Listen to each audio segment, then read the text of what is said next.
Imagine the sheer scale of the cosmos. Trillions of stars, unfathomable distances.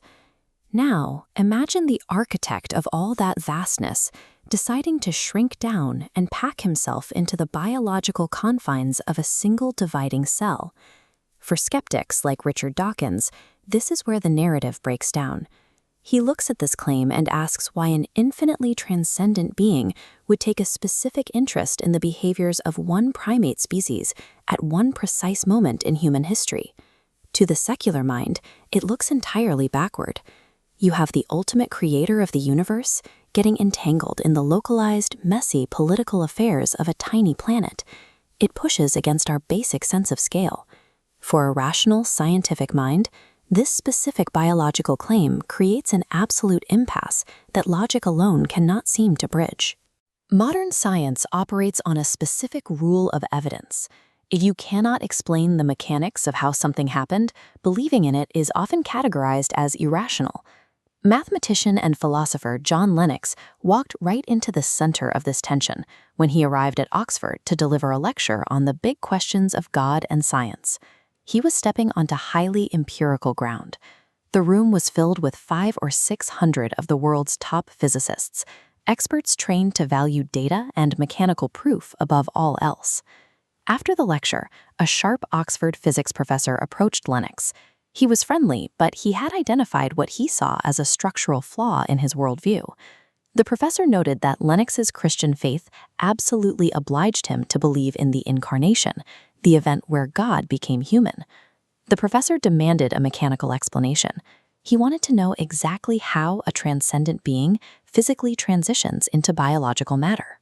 Instead of attempting a defensive theological explanation, Lennox deployed a Socratic reversal. He flipped the burden of proof, asking the physicist to apply this exact same standard of mechanical explanation to his own field of hard science.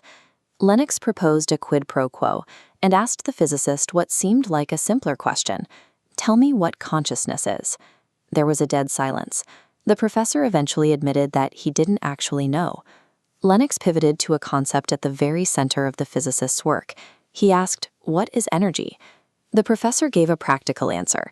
He explained we can measure energy and we can use it. But Lennox pushed back. He hadn't asked what energy does. He asked what it fundamentally is.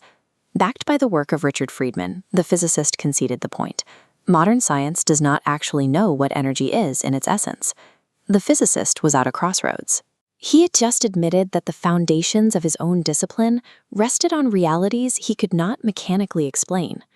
Lennox summarized the situation.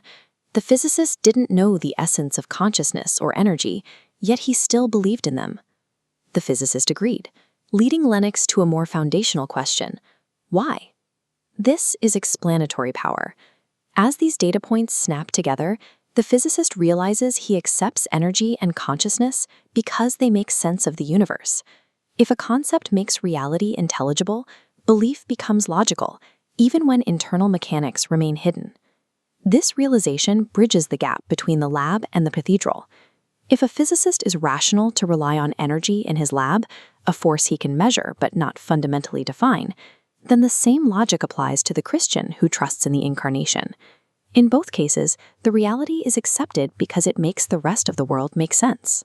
In both fields, the demand for a mechanical how is often a distraction.